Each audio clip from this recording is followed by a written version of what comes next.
In this video, we're going to talk about solubility in terms of equilibrium. So all ionic compounds out there will dissolve in water to some extent on the microscopic level or the atomic level. However, to us, some of these compounds don't look like they dissolve at all. And so we call those insoluble. Even they just have very, very, very low solubilities. Right? For these compounds that we call insoluble, we can actually determine how many moles dissolve using KSP, the solubility product. So KSP is the same thing as our Kas and our Ks from our previous equilibrium chapters. So nothing really new here, just we're talking about different compounds. And let's look at an example for this. So silver chloride is insoluble, and it will break down into silver plus chlorine. We can do our equilibrium expression for this, where it's always products over reactants. However, silver chloride is a solid, so that's not actually in our KSP, so our KSP is just our products. Now we have two different ways we can look at solubility. Solubility is the amount of a solute that will dissolve at a given amount of solution at a particular temperature, but we can also talk about molar solubility. That is, how many moles of solute will dissolve in a liter of solution.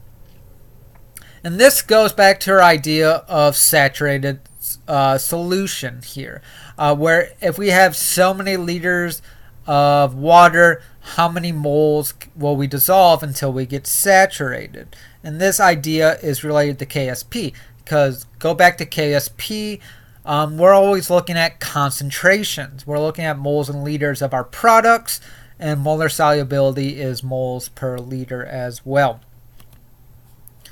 Something that is new, or kind of new, we talked about this before a little bit, but with solubility you have to be aware of the common ion effect. So if you add a soluble salt that has the same ion as your insoluble salt, the solubility of that insoluble salt decreases. So let's take a look at this.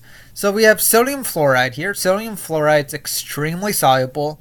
It will break down to sodium and fluorine. Now we have calcium fluoride. Calcium fluoride is very insoluble, has a very low KSP, but it also breaks down to calcium and fluorine. So let's say you dissolve sodium fluorine first, so you have a bunch of fluorine molecules in solution. Then you add calcium fluoride. Remember, this calcium fluoride will only break down until this KSP is met. Well, you already have a large concentration of F in there, so all you need to do is break down a little bit to make a little bit of Ca and you'll be done. So CaF2 is less soluble because there's already F- in solution. The last thing we need to touch on with solubility is the effect of pH. So let's say you have ionic hydride, like magnesium hydroxide. Magnesium hydroxide is insoluble. Doesn't dissolve much. However, let's say you're at a high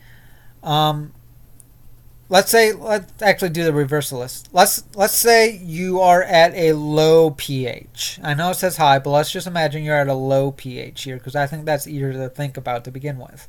If you're at a low pH, you have a lot of H plus around, and if you have a lot of H plus around, you don't have much OH around, because remember, pH plus POH equals 14.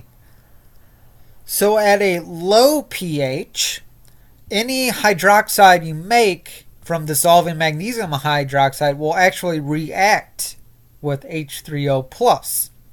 Because you have a strong base and a strong acid, or a strong base and a weak acid, they will actually react together, making MgOH2 more soluble.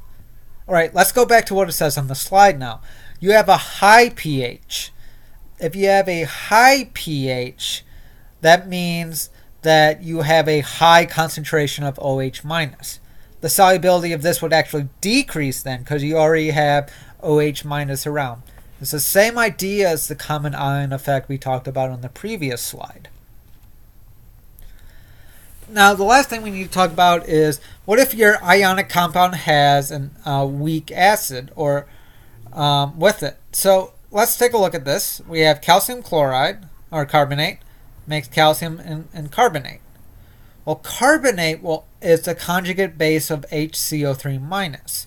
So this will react with H3O plus and make HCO3 minus.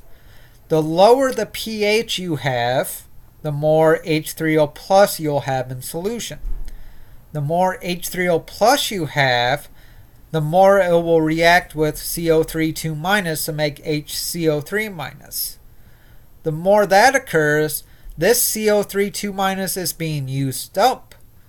Therefore, calcium carbonate will dissolve more to make CO3 2 minus. So all that is happening here is Le Chatelier's principle, in that we're taking away a product because it's reacting with acid.